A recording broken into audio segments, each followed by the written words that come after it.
You're watching Stockwatch. I'm Ntaoleng Lechela, and joining me to unpack your stock-related questions today are Gary Booysen from Ruimsig and Ricus from PSG Hole-in-One Ruimsig.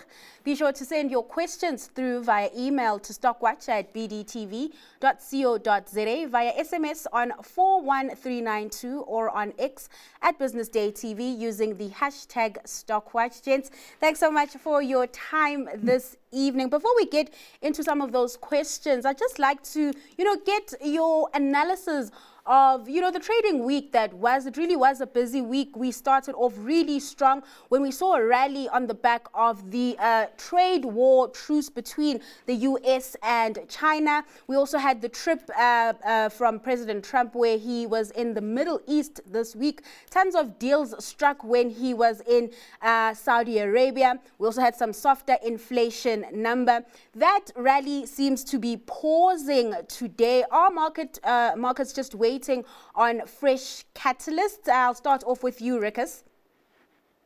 Well, what we've certainly seen today is sector rotation again, where at the start of the week, everybody was piling into cyclical consumer and tech shares. Today, we're seeing a definite move into the more defensive utility, real estate type of companies. So, I think the market was driven on sentiment during the first part of the week and reality now in the last part of the week. And it was also interesting to see on the back of the trade truce, Gary, that some investment banks were already moving to revise GDP outlooks, some even writing off a possibility of a US recession, some saying, I think it was JP Morgan and UBS, if I'm not mistaken, upgrading the forecast for the Chinese economy. Is it not all too soon? I think that's the problem with forecasting. If you're going to be a successful forecast, what do they say? Forecast often. And the point is that your input to these forecasts is such an enormous variable when you could potentially have 145% tariffs or 40% tariffs or 70% tariffs. It's incredibly difficult because it changes the whole geopolitical picture. At 145% tariffs on China, essentially that's a trade embargo. Like there's going to be almost no trade between the US and China, which is a very different picture of the world that we had on Friday than we do today. So, I can kind of feel for the big banks in trying to make sense of this and trying to make forecasts when the situation is just as dynamic as it is on the ground. But I don't know. To Ricus's point, that you're seeing a sector rotation. There's no question about that, and maybe a little bit of hot heads at the beginning of the week. Everyone getting very, very excited, and now sanity returning.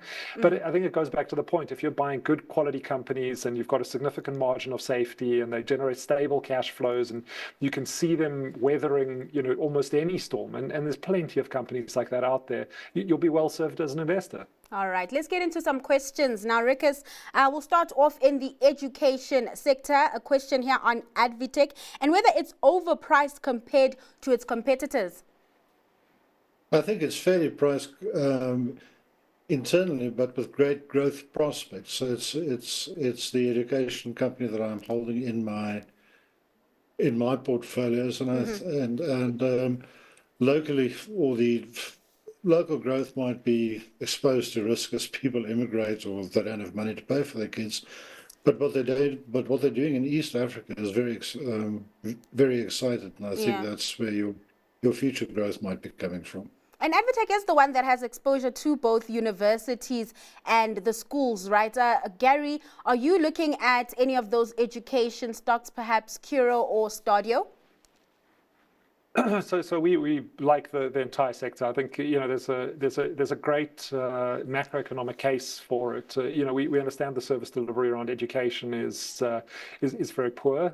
And that education as a product is relatively inelastic. Your parents are willing to pay up to give their children a better future. So I think it's a great product. When you launch a school, you essentially go through the J curve of any business, but they become incredibly profitable as the vacancies within the schools and the positions within the schools are taken up. And we've seen it's really as a successful model, and you can roll it out at scale as Curro has proved over the years as well. So if we look at the pricing, like I said, we like the whole sector, and and at times I've held Kuro, held Stadio and Advotech.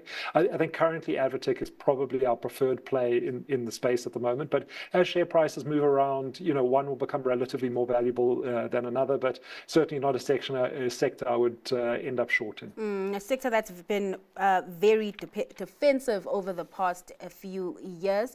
Moving over to the mining sector, there's a question here on Anglo American and BHP. Just your take post the failed takeover and whether you are seeing some risk on the table just on the back of those tariffs. I'll start with you, Gary.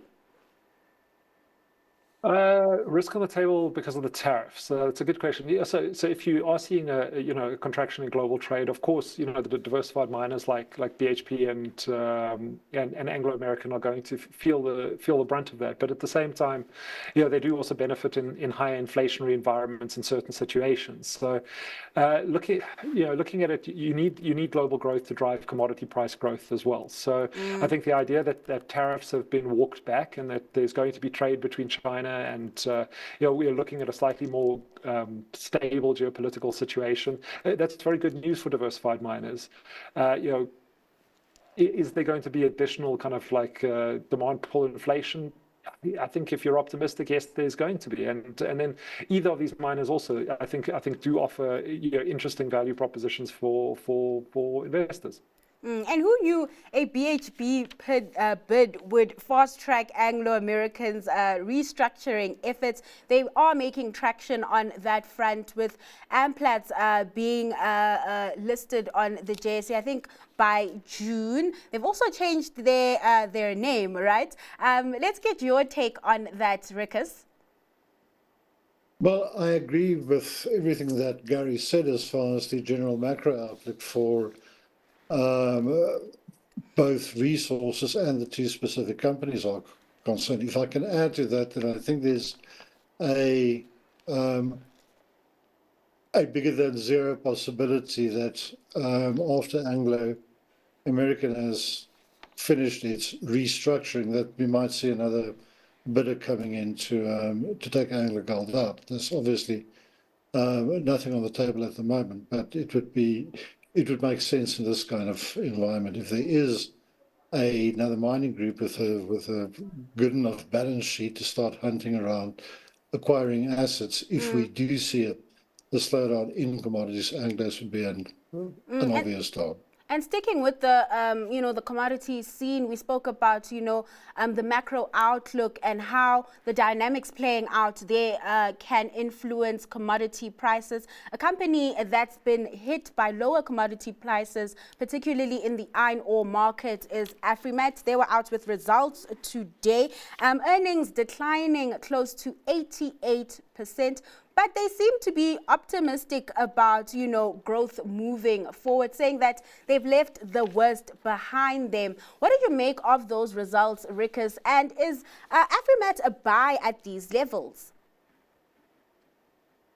Look, they've had a magnificent track record, but it can't, as we were talking about forecasting. Sometimes things go wrong, and it went terribly wrong with Afrimat over the last year.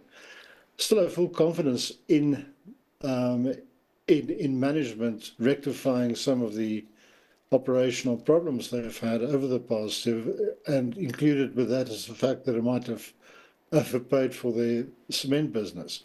So confidence in management, but that doesn't mean that I think the share price is cheap at the moment. As optimistic as everybody was about Afrimat when things were going well, you're going to get a lot of soft hands at the moment, just selling and saying, well, we don't want to be part of that. So I would rather, I trust that management will fix what needs to be fixed. But before I start looking at buying it, I would rather see the share price itself starting to show that more positive view coming into the market by basically stopping from going down and actually starting to go up. All right, before I get into your stock picks, gents, just your take on Afrimat, Gary. I mean, the Lafarge acquisition also weighing on earnings. That cement business seems to be tough to really turn around. Well, cement is a difficult business to be in South Africa, and I mean we've seen the struggle that PPC has had as well. The issue is that you can specifically in the coastal cities as well, like you can import incredibly cheap cement from overseas, and you can argue whether or not it's dumping or not. And also to see a cement business really turn around, you need to see a construction boom in South Africa, which means you need infrastructure spending, which there's a lot of things that have to go right. And I'm not saying that they can't go right. I think we're more optimistic on the local markets and the local economy than we have been in a long time, and we can see that by the, let's say, from a financial market point of view, by where the all share index level is. I think one of the other struggles for Afrimat has been a struggle for all domestic, whether it's mid-tier or not, mining companies, and that's obviously export rail lines as well, and just the logistics around the business and the support that the business needs from in South Africa. It hasn't been there, so it has been a difficult period. You did get the sense that there was a lot of optimism around the stock. So everyone you spoke to was saying that this is the thing to own. We have never owned Afrimat in portfolios, but maybe a little bit more pain, a little bit more optimism around South Africa, and it could potentially become a target. Gents, unfortunately, I do not have time to take your stock picks. My director's in my ear calling for a wrap. But thank you so much for joining us this evening for the analysis. Thanks to my guests, Gary Booysen from Rand Swiss and Ricus from PSG Hole in One. Up next is The Close. Stay watching.